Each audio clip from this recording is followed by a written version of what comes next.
नमस्कार दोस्तों, bloody vibes के आज के इस हैरान कर देने वाले बहुत ही ज़्यादा खौफनाक से अनोखे एपिसोड में हम लोग आप लोग के सामने लेकर आ गए अनुराग नाम के लड़के और उसकी पूरी फैमिली के साथ घटी हुई एक ट्रिप के दौरान की ऐसी खतरनाक भूतिया घटना की कहानी जिसे सुनकर आप लोग बहुत ज़्यादा डर सकते हैं। आइए डायरेक्टली आज जिया की ज़ुबानी जानते हैं कि घटना कब, कैसे, कहाँ पर, किन हालातों में किसके साथ घटी थी। ये जो घटना घटी थी ना, अनुराग नाम के लड़के और उसकी पूरी फैमिली ने, बोल सकते हो एक तरह से बहुत बुरी तरह से फेस किया था। जिस घटना को अनुराग तो स्पेशली जिंदगी में कभी नहीं भूल सकता। वो कैसे कैसे बचा है उस घटना की वजह से, वो बहुत ज़्यादा बड़ी बात है। सबसे पहले हम लोग को अनुराग की फैमिली के बारे में जानना चाहिए और वो कहाँ का रहने वाला है ये जानना चाहिए। अनुराग जो है ये प्रयागराज का रहने वाला है। इसकी पूरी फैमिली प्रयागराज में रहती है और इसकी ना बहुत बड़ी ज्वाइंट फैमिली है। जो इसकी ज्वाइंट फैमिली है वो, इनका कोई गांव है, वो गांव में एक ही घर में रहते हैं, लेकिन जो शहर है प्रयागराज वहाँ पे अलग अलग घर में रहते हैं। जैसे इसके चाचा का घर, उनकी फैमिली अलग घर में रह रही है और इसके पापा के घर की फैमिली अलग घर में रह रही है, ऐसा था। लेकिन हमेशा हमेशा से इनका ऐसा था कि ये लोग ना साल में एक बार कहीं ना कहीं घूमने पूरी फैमिली जाते ही थे। यानी कि चाचा की फैमिली पूरी, बच्चे, उनके पोते पोती सब, पत्नी और इसके वाइफ, इसके माँ बाप, बहन, सब ऐसा मिलके जाते थे। इनके पास 2 गाड़ी भी थी, एक गाड़ी इनके घर की थी, एक गाड़ी उसके चाचा घर की थी। और जो इसका भैया था ना, जो चाचा का लड़का, उसका और इसका बहुत अच्छा बॉन्ड था, बहुत अच्छा, बचपन से ही। जैसा कि हमेशा साथ में ये लोग रहते थे, इसकी वजह से इनका बॉन्ड भी बहुत ज़्यादा अच्छा था। लेकिन वो जो इसका भैया था अनुराग का, वो लखनऊ में जॉब किया करता था, इनसे काफ़ी दूर रहता था, लखनऊ में जॉब करता था। तो एक टाइम की बात है, तो क्या था ना कि उसकी जॉब से 1 हफ्ते की छुट्टी मिलने वाली थी। जब 1 हफ्ते की छुट्टी मिलने वाली थी, इसको पता चला, फैमिली और पता चला, बहुत खुश हुए। सोचे चलो फाइनली अब हम लोग ज़्यादा दिनों के लिए कहीं घूमने जा सकते हैं, लेकिन कहाँ जाएँ। पूरी फैमिली डिसाइड करती है, फ़ोन में बात करती है कहाँ जाएँ, कैसे, कहाँ पे घूमें। तो डिसाइड होता है कि मध्य प्रदेश जाएंगे ये लोग। मध्य प्रदेश में क्या है ना कि एक जगह है जो पहाड़ी वाला इलाका है, वहाँ पे ना बहुत सारे जैन मंदिर हैं। तो इनको ना वहाँ पे घूमने जाना था, खुद ये लोग जैन भी हैं, तो उसके लिए उनको वहाँ पे घूमने जाना था। पूरी फैमिली डिसाइड करती है। तो अनुराग था, वो अपने भैया से बात करता है, बोलता है कि एक काम करेंगे अपन, तुम ना इतने तारीख को 11 बजे करीब जो एमपी का बॉर्डर है ना, वहाँ पे अपनी गाड़ी से पहुँच जाना ड्राइवर के साथ, और मैं भी अपने गाड़ी ड्राइवर और फैमिली वाले साथ पहुँच जाऊँगा। फिर वहाँ पे अपन दोनों मिल लेंगे और मिलके फिर एमपी निकल जाएंगे। ऐसा ही होता है। एक तारीख जो डिसाइड किए थे, उस तारीख को ये लोग रात के टाइम में, शाम के टाइम में ही निकलते हैं और रात के 11, सवा 11 बजते बजते एमपी के बॉर्डर पे दोनों फैमिली अपनी अपनी कार लेके पहुँच जाते हैं और वहाँ पे मिल जाते हैं। वहाँ पे मिलते हैं, थोड़ा सा हाईवे पे रुक के वहाँ पे थोड़ा बहुत चाय वाय पीते हैं। उसके बाद दोनों के गाड़ी वाले ड्राइवर अपनी अपनी कार स्टार्ट करते हैं और लेके इनको एमपी के लिए निकल जाते हैं। ये लोग एमपी के लिए निकल जाते हैं, वहाँ पे जाते हैं, बहुत घूमते हैं, बहुत फन करते हैं। जो पहाड़ी जैन मंदिर, वहाँ पे बहुत सारे जैन मंदिर है, वहाँ पे ये लोग जाते हैं, ऊपर दर्शन करते हैं। ऊपर ये लोग सोचते हैं कि एक दिन और हम यहाँ पे रुकेंगे, एक दिन रुकेंगे और उसके बाद शाम के टाइम में हम लोग निकल जाएंगे, तो रात भर में प्रयागराज पहुँच जाएंगे। ऐसा वाला था इनका। लेकिन अचानक से, अभी ये लोग गए ही थे, एक दिन ही घूमे थे, तभी अचानक से जो लखनऊ वाला भैया था अनुराग का, उसको ना उसके ऑफिस से कॉल आता है। उसके ऑफिस से कॉल आता है और वो लोग बोलते हैं कि आपको परसों अर्जेंटली आना पड़ेगा, क्योंकि अभी बहुत ही काम का प्रेशर बढ़ने की वजह से या कुछ नए क्लाइंट्स आ रहे हैं जिनकी वजह से आपको आना ही पड़ेगा। आप कुछ भी करके जहाँ पे, वहाँ से अभी निकल जाओ कि आप परसों तक यहाँ पे पहुँच जाओ। जब ये बात सुनता है अनुराग का भैया, तो वो टेंशन में आता है कि हम लोग इतने अच्छे मन से, पूरी हमारी इतनी बड़ी फैमिली घूमने के लिए यहाँ पे आए थे और अब हमको ऐसे लौटना पड़ेगा। लेकिन क्या कर सकते हैं, जॉब है तो जाना तो पड़ेगा ही। तो अपनी फैमिली वाले भाई लोगों से बात करता है कि देखो ऐसे अर्जेंटली फ़ोन आ गया, अब जाना पड़ेगा, मैं क्या करूँ, कुछ समझ में नहीं आ रहा है। तो अनुराग बोलता है कुछ नहीं, कोई बात नहीं भैया, अगली बार घूम लेंगे, नेक्स्ट टाइम कहीं और ट्रिप कर लेंगे, यहीं पर ट्रिप कर लेंगे, नेक्स्ट टाइम आके घूम के चले जाएंगे। आप अपना जॉब तो नहीं छोड़ सकते ना घूमने के चक्कर में।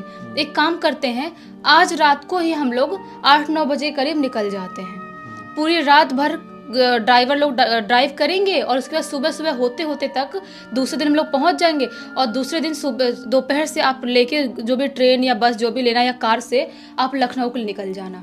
ऐसा कर लेंगे। तो बोलता है ठीक है, फैमिली वाले भी अग्री करते हैं, लेकिन सब लोग बहुत ज़्यादा थक गए थे। अभी इनको एक ही दिन वहाँ पे आए हुए हुआ था, बहुत घूमे थे ट्रैवलिंग की वजह से, और इतना घूमने घामने की वजह से बहुत ज़्यादा थकान हो गई थी। लेकिन अब जाना है तो तैयार तो होना ही पड़ेगा। सब लोग तैयार होते हैं और रात के 8:30 बजे तक ये लोग निकल जाते हैं अपनी अपनी कार में बैठ के घर जाने के लिए। घर जाने के लिए निकल जाते हैं ये लोग वहाँ से, और मस्त ड्राइवर जो दोनों हैं, दोनों कार ड्राइव कर करके एक आगे पीछे होते हुए ही आराम आराम से लगभग साथ में ही चल रहे हैं, मस्त ड्राइव कर रहे हैं। जो अनुराग है ना, उसको ना नाइट की जो होती है ना लॉन्ग ड्राइव बोलो, कार में जाना, ये जो रात की ड्राइविंग होती है उसको बहुत ज़्यादा पसंद आती है, कि रात में वो कार में बैठा हुआ है और मस्त बाहर का नज़ारा देखते हुए जाए, मस्त सुनसान जगह देखते हुए जाए। वो बहुत इन्जॉय कर रहा था। बाकी जो घर वाले थे, इसके फैमिली वाले लोग, भैया के फैमिली वाले लोग, सब लोग बहुत थके थे, उसकी वजह से कार में सो जाते हैं, बैठते से कार में सो जाते हैं। लेकिन ये एंजॉय करते हुए मस्त जा रहा था, चल रहा। लेकिन जैसे ही रात के 11 साढ़े 11 का टाइम होता है, इसका अनुराग का ड्राइवर क्या बोलता है, भैया अब मैं नहीं चला पाऊंगा। ड्राइवर का नाम बबलू है। बबलू बोलता है कि भैया अब मैं नहीं चला पाऊंगा, मेरे से नहीं हो पाएगा, बहुत नींद आने लगी है। और थोड़ी थोड़ी नींद तो अनुराग को भी अब आने लगी थी। लेकिन अनुराग बोलता है कि देखो भैया, चलाना तो पड़ेगा, हमको सुबह तक कैसे भी पहुंचना है, घर पे ज़रूरी है पहुंचना। बोलता है कि नहीं भैया, अगर चलाना है थोड़ा सा रुक के कहीं चाय वाय पी लेते हैं, तो उसके बाद थोड़ा सा नींद कम होगा तो चलाऊंगा, नहीं तो ऐसे में एक्सीडेंट हो जाएगा। तो ये अनुराग अपने भैया को कॉल करता है, बोलता है हमारे ड्राइवर को ऐसा सा बोल रहा है कि उसको नींद आ रही है, क्या करे, कुछ समझ में नहीं आ रहा है। तो भैया बोलते हैं कि मेरे ड्राइवर को भी नींद आ रही है, एक काम करते हैं, कहीं देख कोई हाईवे वे पे कोई टपरी उपरी चाय की या कोई मिलेगा ये ढाबा वाबा, तो वहाँ पे रुक के चाय वाय नाश्ता कर लेते हैं, तो इनकी नींद भी खत्म हो जाएगी और घर वाले भी चाय वाय पी लेंगे, तो सबका सिर दुखना भी कम हो जाएगा। ऐसा ही करते हैं, ढूंढ रहे हैं, ड्राइव करते करते लगभग 12 बजने ही वाले थे, तभी इनको एक हाईवे पे ढाबा दिखाई देता है। हाईवे पे ढाबा मिलता है, वहाँ पे पूरी फैमिली वाले लोग, दोनों फैमिली वाले लोग उतरते हैं, चाय वाय पीते हैं, ड्राइवर लोग भी नाश्ता वास्ता करते हैं, चाय वाय पीते हैं, और 10-15 मिनट में मुंह धो के वापस कार चलाने के लिए रेडी हो जाते हैं। वापस ये लोग ड्राइविंग करके आराम से चल रहे हैं। अब 1-1.5 घंटे और चलाया ही होगा ड्राइवर बबलू। क्या बोलता है, नहीं भैया नहीं हो पाएगा, नहीं चला ही नहीं पाऊंगा। अभी अपनी इतनी थकान से आए थे, वहाँ से 1 दिन भी नहीं हुआ यहाँ पे आए हुए, और वापस हमको लौटना पड़ रहा। इतनी ज़्यादा दूर की सफ़र तय किया हूँ, मेरे से बहुत थकान और बहुत नींद लग रही है, मेरे को दिमागी काम नहीं कर रहा, कैसे चलाऊँ मैं। न एक काम करते हैं, कहीं स्टे कर लेते हैं, 2-4 घंटे हम लोग सो लेंगे ना, कहीं पर भी खटिया डाल के ढाबा के इधर या कहीं पर भी 2-3 घंटे सो लेंगे तो हमारा थोड़ा फ्रेश हो जाएंगे। तो अनुराग अपने भैया को वापस फ़ोन करता है, बोलता है देखो भैया, ये बबलू है, इसकी हालत बहुत ख़राब लग रही है, इसकी तबीयत ख़राब लग रही है, ये बोल रहा है रुकने के लिए, तो क्या करे, कुछ समझ में नहीं आ रहा है। तो भैया बोलते हैं कि एक काम करो, कोई देखो रेस्टोरेंट, ढाबा या होटल कुछ भी मिलता है, वहाँ पे अपन रुक जाते हैं और रुक के इनको खाना नहीं खिला के 2-3 घंटे सोने देते हैं। उसके बाद अपन भी थोड़ा बैठ के आराम कर लेंगे, उसके बाद चल लेंगे, कार में सो जाएंगे अपन, ऐसा कर लेंगे। तो ये लोग भी ऐसा ही करने लगते हैं। अनुराग भी बाहर देखते देखते चल रहा है कि कोई रेस्टोरेंट, ढाबा कुछ तो मिल जाए, लेकिन 1-1.5 घंटे बीत जाते, कोई भी रेस्टोरेंट, ढाबा मिल ही नहीं रहा है। एकदम मेन हाईवे में है ये लोग, रोड के किनारे, पूरा सुनसान अंधेरा पूरा फैला हुआ है। लेकिन मतलब लकीली एक पुराना सा ढाबा इनको दिख जाता है। तो अनुराग अपने भैया को फ़ोन करते हैं कि आगे वाला ढाबे पे मैं रुका हुआ हूँ, आप भी वहीं पे कार रोक लेना। जो भैया कार थोड़ी पीछे रह गई थी, तो वहीं पे उतरते हैं ये लोग, ड्राइवर लोग और ढाबा से थोड़ा बहुत खाना वाना खिलाते हैं। उसके बाद ड्राइवर लोग वहीं पे थोड़ा सा आराम करने लगते हैं, बैठ के थोड़ा सा रिलैक्स करने लगते हैं। लेकिन इनके लिए ना बहुत बड़ी बात थी वहाँ पे रुकना। वहाँ पे ये लोग नहीं रुक सकते थे, क्योंकि वहाँ का जो क्राउड था ना बहुत ख़राब था। सब लोग बहुत ही ज़्यादा नशे में वहाँ पे महसूस हो रहे थे। कोई गाना गा रहा है नशे में, या कोई बैठा हुआ है, फैला हुआ है, ऐसे टाइप लोग दिखाई दे रहे थे। तो अनुराग और उसके भैया बात करते बोलते हैं कि यहाँ पे फैमिली को रखना सेफ़ नहीं है, तेरी भी बीवी है, हमारे भी घर वाले हैं, मेरी भी पत्नी है। अनुराग को ऐसा बोलता है। अनुराग बोलता है कि हाँ, सब लोग यंग, अपनी बहनें भी हैं, मम्मी भी हैं, सब लोग हैं, अच्छा नहीं रहेगा यहाँ पे रुकना। एक काम करते हैं, अपन ड्राइव कर ही लेते हैं। इनको बोलते हैं कि जैसे तैसे करके थोड़ा सा कर लो मैनेज, आज के दिन पैसा एक्स्ट्रा ले लेना ड्राइवर लोगों को, ऐसा बोलते हैं ये लोग। और वहाँ से ये लोग निकल जाते हैं मस्त। ये लोग ड्राइव कर रहे हैं। अभी जो बबलू ड्राइवर, उसकी हालत ख़राब लग रही है, तबीयत बहुत ख़राब लग रही है। ड्राइव करते ये लोग एक पेट्रोल पंप के पास पहुँचते हैं। अब ये लोग सोचते हैं कि ये पेट्रोल पंप पे पहुँचे हैं तो यहाँ पे पेट्रोल थोड़ा भरवाएंगे और यहीं पे 1-2 घंटे कार के अंदर ही बैठ के लॉक करके आराम कर लेंगे। ये लोग ऐसा डिसाइड करते हैं। लेकिन जैसे ही पेट्रोल पंप के बाहर ये लोग निकलते हैं, वहाँ का नज़ारा देख के थोड़े शॉक्ड हो जाते हैं। क्या देखते हैं कि पेट्रोल पंप पूरी तरह से सुनसान है, और जो ऑयल भरने वाला जो रहता है ना, जहाँ पे मशीन रहती है, उसको जंजीरों से बांधा गया है, वहाँ पे बांधा गया, और वहाँ पे एक भी इंसान नहीं दिखाई दे रहा है जो पेट्रोल भरे। और जो पेट्रोल पंप है वहाँ पे पूरी चारों तरफ घास फूस उग गए हैं, पेड़ उग गए हैं, और थोड़ा सा अजीब सा महसूस हो रहा था। जंजीर से बांध के पता नहीं क्यों बांध के रखे थे, और ये हाईवे में एक जंगल वाले इलाके की तरफ ये पेट्रोल पंप था। तो ये लोग समझ नहीं पाते हैं। अनुराग का भैया बोलता है कि काम करते हैं, अपन कार में 2-3 घंटे सो ही जाते हैं, अच्छे से कार लॉक करके सोना पड़ेगा, क्योंकि यहाँ पे कुछ अजीब महसूस हो रहा है, बहुत ही सुनसान है, और यहाँ पे कोई है नहीं पेट्रोल पंप पे। सबसे ज़्यादा सोचने वाली बात ये है। अनुराग बोलता है हाँ भैया वही करना पड़ेगा। ड्राइवर लोगों को बोल देते हैं बैठे बैठे सो जाओ, और घर वालों को बोलते हैं कि सो जाओ, एक काम करो 2-3 घंटे सो जाते हैं। अपने अपने कार में जाते हैं, अंदर से अच्छे से लॉक करते हैं, अच्छे से लॉक करके सब लोग सो जाते हैं। थकान इतनी थी कि ड्राइवर, मम्मी पापा सबको नींद आ जाती है, जितने घर पे लोग थे सबको नींद आ जाती है। लेकिन अनुराग, इसको नींद ही नहीं आ रही थी, इसको समझ में नहीं आ रही थी, तो इसको अजीब सी घबराहट सी हो रही थी। इसको ऐसा लग रहा था कि पेट्रोल पंप ऐसा क्यों है, उसके दिमाग में बार बार ऐसा ही आ रहा था सवाल कि ऐसा क्यों है। उसे एक अलग सा डर खाया जा रहा था, उसे नींद नहीं आ रही, एक बेचैनी सी, एक घबराहट से अजीब सी हो रही है। वो समझ नहीं पाता है कि मैं क्या करूँ, मेरा दम घुट रहा है कार में, मैं क्या करूँ, कुछ समझ में नहीं आ रहा। वो सोचता है कि एक काम करता हूँ, कार से थोड़ा बाहर निकल जाता हूँ, बाहर निकल के चाबी लेके कार लॉक कर दूंगा, और बाहर देखता कोई चाय की टपरी उपरी मिलेगी तो चाय वाय पीऊँगा, थोड़ा सा जो घबराहट है वो कम होगी मेरी। लेकिन ये नहीं सोचता है कि इतनी रात में चाय की टपरी खुला कैसे रहेगी। लेकिन तो भी ये कार से उतर जाता है, पेट्रोल पंप के चारों तरफ ऐसे देखने लगता है, थोड़ा सा बाहर निकल के कोई तो चाय की टपरी या रेस्टोरेंट ढाबा मिल जाए। लेकिन उसे दूर दूर तक सिर्फ और सिर्फ अंधेरा सुनसान रोड दिखाई दे रहा है, और एक राइट साइड में जंगल दिखाई दे रहा है, लेकिन कोई भी रेस्टोरेंट ढाबा या चाय की टपरी नहीं दिखाई दे रही है। अभी वो बहुत ज़्यादा घबरा जाता है, इतना घबरा जाता है कि वो समझ में नहीं आता कि क्या है यार, मुझे अजीब सी घबराहट क्यों हो रही है। तभी अचानक से उसे रोड के एक साइड में एक लड़की दिखाई देती है। वो लड़की बहुत ही ज़्यादा सुंदर थी, बहुत ज़्यादा सुंदर, एक सफ़ेद से चमचमाती हुई लड़की दिखाई देती है। ये समझ नहीं पाता है कि रोड के साइड में इतनी सुंदर लड़की अकेले क्या कर रही है। ये पूरा जंगल सुनसान एरिया है, जिसकी वजह से हम लोग कार में लॉक करके बैठे थे। यहाँ पे एक कुत्ता बिल्ली तक दिखाई नहीं दे रहा है, यहाँ पे जानवरों तक की आवाज़ नहीं आ रही है, और यहाँ पे एक इकलौती लड़की क्या कर रही है। वो सोचता है मैं जाके बात करूँ क्या, कोई मुसीबत में तो नहीं है बेचारी, क्योंकि ऐसे सुनसान रोड पे अकेले क्यों खड़ी है। वो थोड़ा चल के जाता है लड़की के पास और जाके बोलता है कि मैडम आप यहाँ पे अकेले क्या कर रहे हो, यहाँ पे अकेले घूमना सही नहीं है, आप अकेले लड़की हो, यहाँ पे चोरों चक्कर टाइप का या कोई गलत इंसान आ गया तो आपको प्रॉब्लम क्रिएट हो सकती है। लेकिन वो लड़की कुछ भी नहीं बोलती है। फिर से अनुराग बोलता है मैडम आपको कोई मदद की ज़रूरत है, हमारे घर वाले हैं यहाँ पे, कार भी है हमारी, आप चाहते हो तो हम आपकी मदद कर सकते हैं, आप बोलो कुछ ज़रूरत है आपको मदद की। लेकिन लड़की कुछ भी नहीं बोलती है। अनुराग को लगता है छोड़ो यार, उसको जो करना है वो करे, मेरे को क्या ही करना है। वो अपना लौट के जाने लगता है।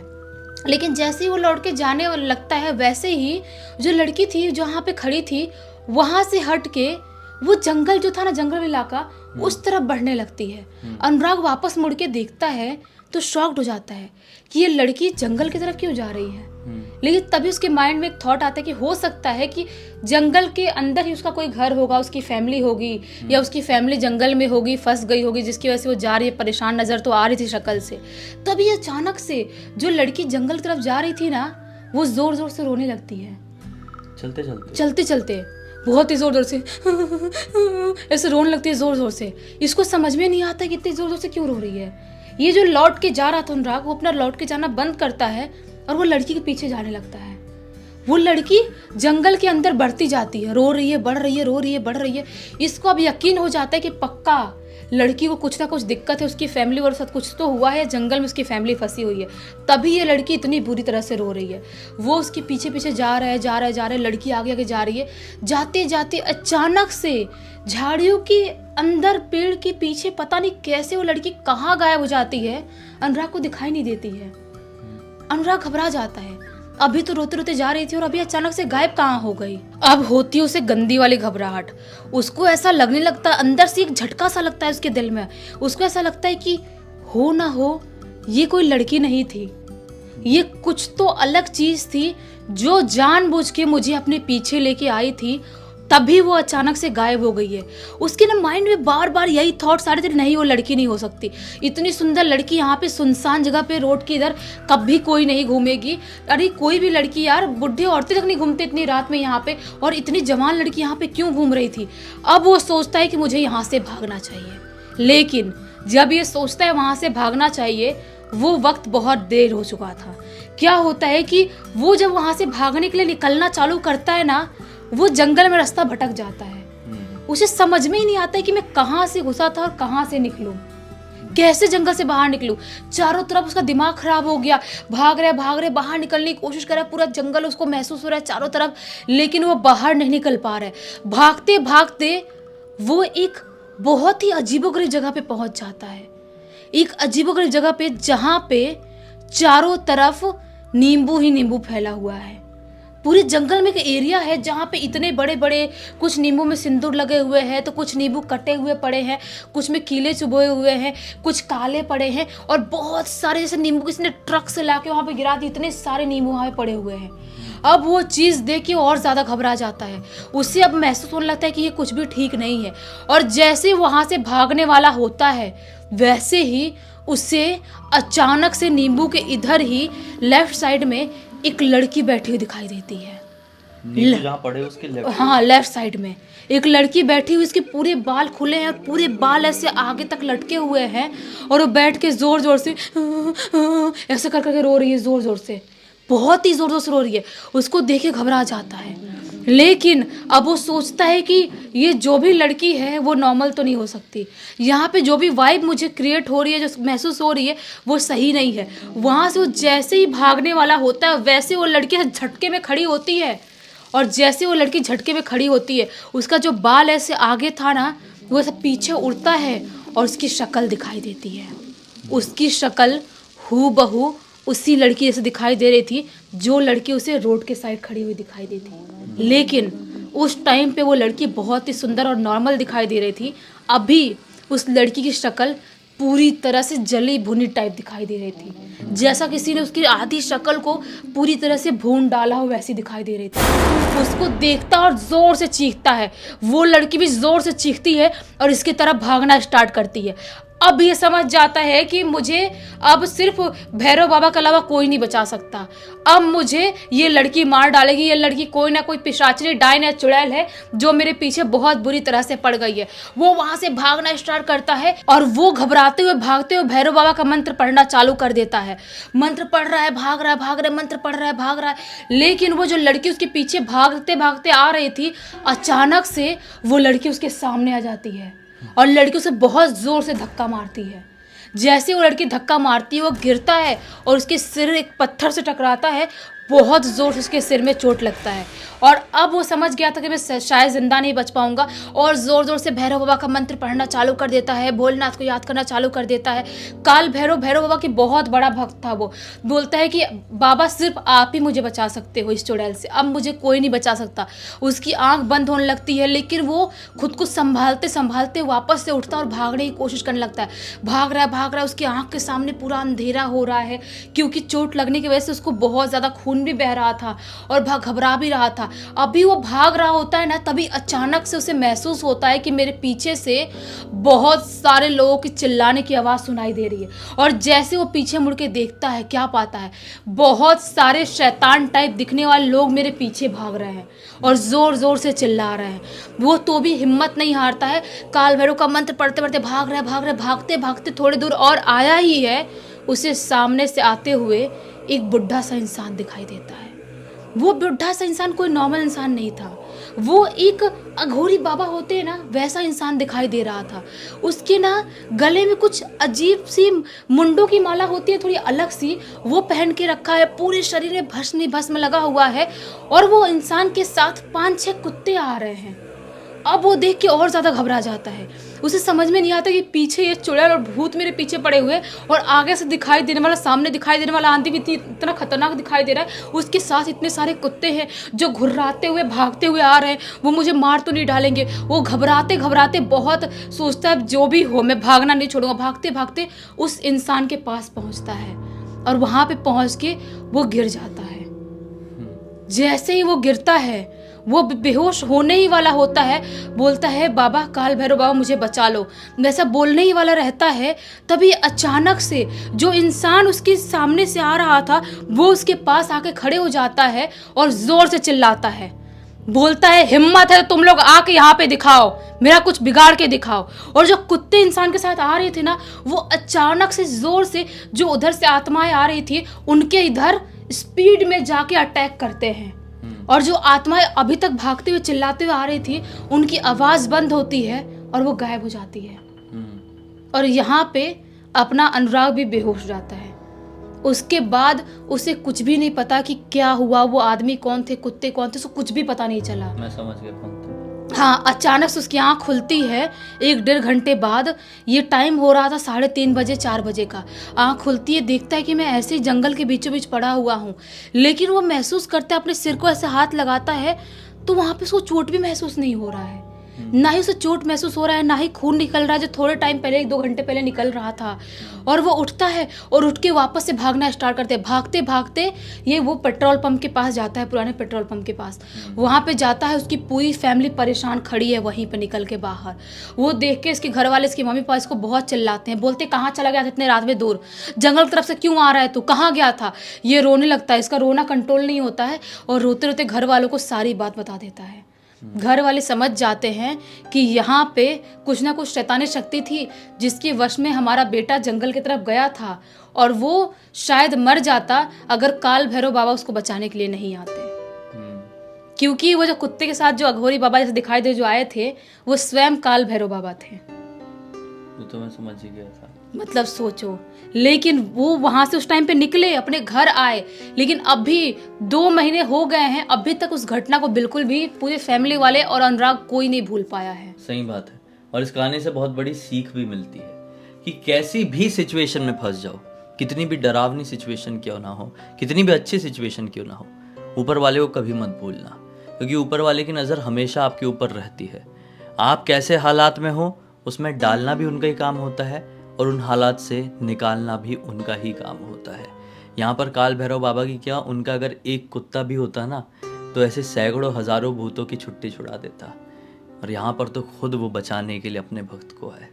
खैर, इसी एक नोट के साथ इस कहानी का अंत करते हैं। इस पूरी घटना की जानकारी किसी और के थ्रू नहीं बल्कि खुद अनुराग के थ्रू ही हमें मिली।